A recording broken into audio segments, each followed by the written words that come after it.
우리는 가끔 우리가 하나님을 기쁘시게 해야 한다, 하나님을 기쁘시게 하는 삶을 살아야 된다, 이런 얘기를 합니다. 이 말의 의미는 무엇이겠습니까?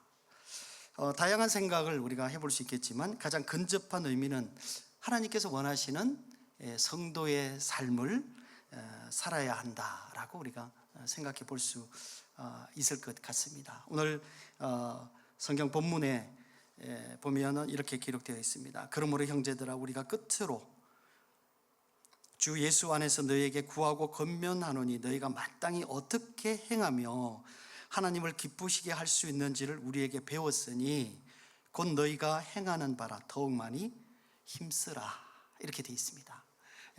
그러니까 이렇게 그 데살로니가 교회를 향해서 사도 바울이 이렇게 권면하고 있는 것이죠. 자, 그렇다면 하나님께서 원하시는 이 성도의 삶은 과연 어떻게 살아가는 것일까, 우리가 한번 생각해 볼 필요가 있습니다. 오늘 본문을 중심으로 생각을 해보면 첫 번째는 거룩함이다, 이렇게 얘기하고 있습니다.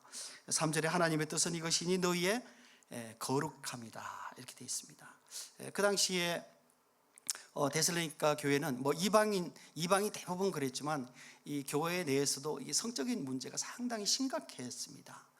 그래서 주로 오늘 본문에서는 이런 성적인 문제에 관한 언급을 했습니다만, 저는 오늘 도대체 거룩이란 무엇인가 하는 얘기를 먼저 좀 여러분에게 얘기를 해보고 싶습니다. 거룩이라는 것은 이 성도들이 우리가 참 많이 사용하는 단어 중에 하나죠. 하지만 이 거룩의 의미를 정확하게 잘 이해한다는 것은 사실 쉬운 일은 아니에요. 왜냐하면 이 거룩이라는 단어는 영어로는 holiness입니다. 근데 이는 일반적으로 우리가 생각할 때 하나님을 닮아감이라고 우리가 생각해 볼 수 있습니다. 그런데 우리가 거룩해진다는 것을 분명히 하나님의 어떤 닮아감, 특별히 하나님의 성품을 닮아간다, 이렇게 우리가 얘기를 하고 있습니다. 그러나 여러 가지 생각을 해보면 이 거룩함이라는 단어는 어떻게 보면 매우 간단해 보이는데 실제로는 조금 어려운 단어예요. 그래서 이 거룩이라는 단어가 갖고 있는 복잡성과 모호함 때문에 조금 원어적인 접근이 조금 필요합니다. 이 거룩이라는 단어의 명사형은 코데시라는 거예요. 그러니까 이거는 뭐냐, 분리되어지다, 이런 뜻이에요. 그러니까 separate, 이런 뜻입니다.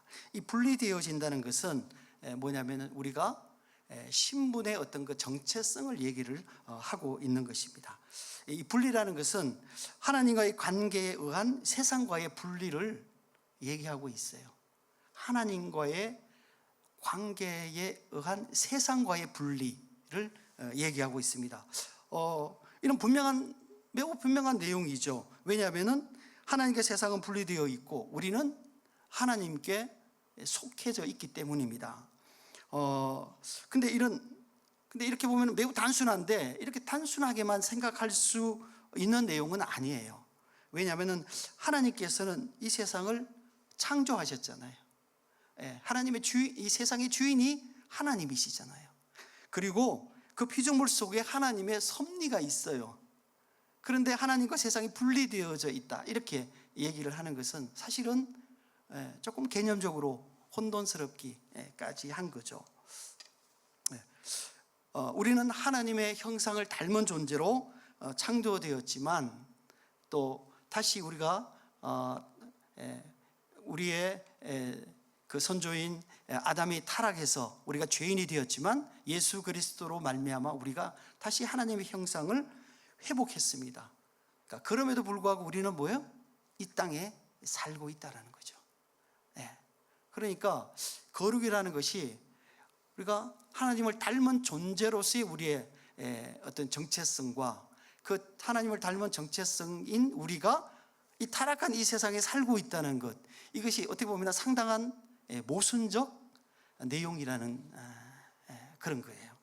따라서 그러니까 이 내용은 어떻게 보면 굉장히 철학적이고 상당히 신학적인 내용이에요. 그래서 이해하기가 쉽지가 않습니다.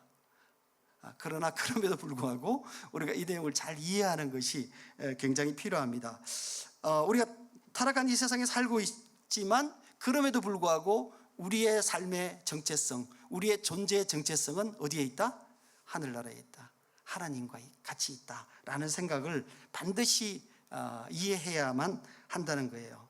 우리의 정체성 자체가, 존재의 정체성 자체가 희박하면 희박할수록 우리가 그것에 대해서 잘못 이해한다면 사실은 우리가 정말 하나님에 대해서 잘 이해하고 있는 것일까? 내가 하나님과 함께 있고 내가 정말 구원을 받은 것일까? 라는 사실에 대해서 사실은 우리가 희박해질 수밖에 없는 것입니다. 따라서 우리가 그런 정체성을 생각하고 있고 갖고 있고 인식하고 있다는 얘기는 뭐냐면은 우리의 삶의 정체성, 존재의 정체성이 하나님과 함께 있다는 것을 더욱더 권고하게 만드는 것이다. 어렵죠? 네, 어렵습니다. 또 다른 하나를 우리가 또 생각해 보면 거룩이라는 단어의 다른 의미는 형용사적 의미예요. 이것은 뭐냐면은 카도시라는 그런 단어입니다. 이 단어의 의미는 다름이에요. difference입니다. 이는 삶의 방식을 얘기하고 있는 거예요. 삶의 방식. 세상의 삶의 방식은 어떻게 해요? 이겨야 되고 다른 사람을 짓밟아야 되고 뭔가 다른 사람보다 내가 나아야 되고 굉장히 전투적이고 이렇습니다. 다른 사람 위에 내가 뭔가 군림을 해야 되고 더 많이 가져야 되는 이런 어떤 그 생존 방식을 우리가 가지고 있어요. 그러나 우리가 그리스도인의 삶은 뭐예요? 사람들을 수용하고 사랑하고 또 하나님의 뜻에 따라서 우리의 삶을 내려놓고 그 뜻을 따라가는 삶을 우리가 추구하고 있는 거예요. 그러니까 이것은 무엇이냐면은 우리의 삶의 방식이 세상 사람들의 삶의 목표나 내용에서 분명한 차이가 있다는 거예요. 우리의 삶의 목적이 다르기 때문이에요. 우리의 삶의 목적이 다르다는 거예요. 많은 사람들이 이 거룩이라는 단어를 오해합니다. 이렇게 어떻게 오해하면 어떤 그 장소로서 세상과 분리되거나 어떤 세상의 풍조와 결별하는 것, 또 지식이라든지 이런 것들을 예를 들어서 우리가 접하지 않는 것, 문화적인 것들을 접하지 않는 것, 이런 것들을 거룩이라고 얘기해요. 그러나 그렇지는 않습니다. 우리가 성경만 읽고 뉴스도 보지 않고 세상의 문화도 접하지 않고 이렇게 분리되어서 살아가는 것을 절대로 성경에서는 거룩이다라고 얘기하고 있지 않다는 거예요.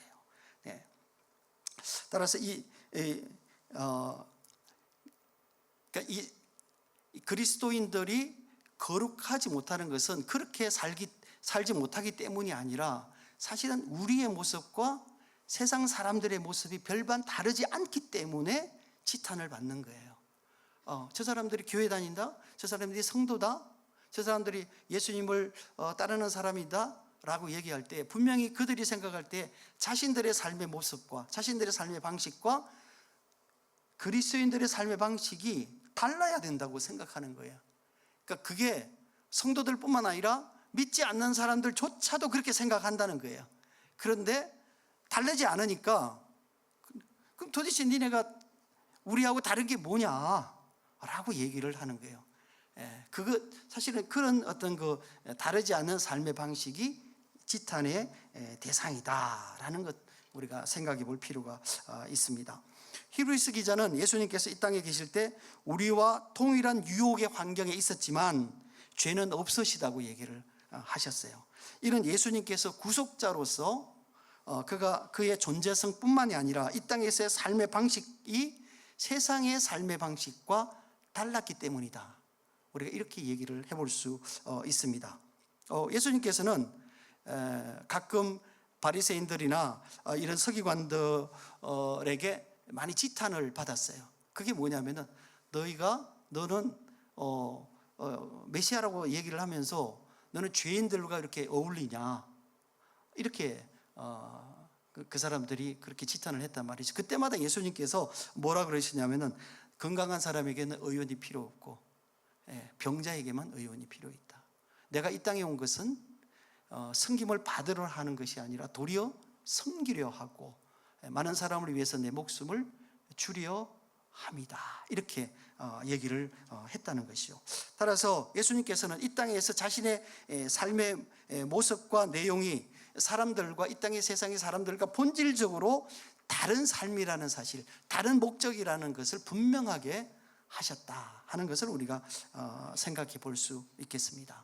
따라서 이 거룩은 세상에 존재하고 있는 사람이나 장소나 환경이나 문화나 지식으로부터의 분리가 아니라 존재성과 삶의 방식과 내용에서의 분리, 그들과 세상 사람들과 같이 살지 않는 것, 하나님의 명령을 따라서 우리가 살아가는 것, 이것임을 우리가 분명하게 이해할 필요가 있다는 것입니다.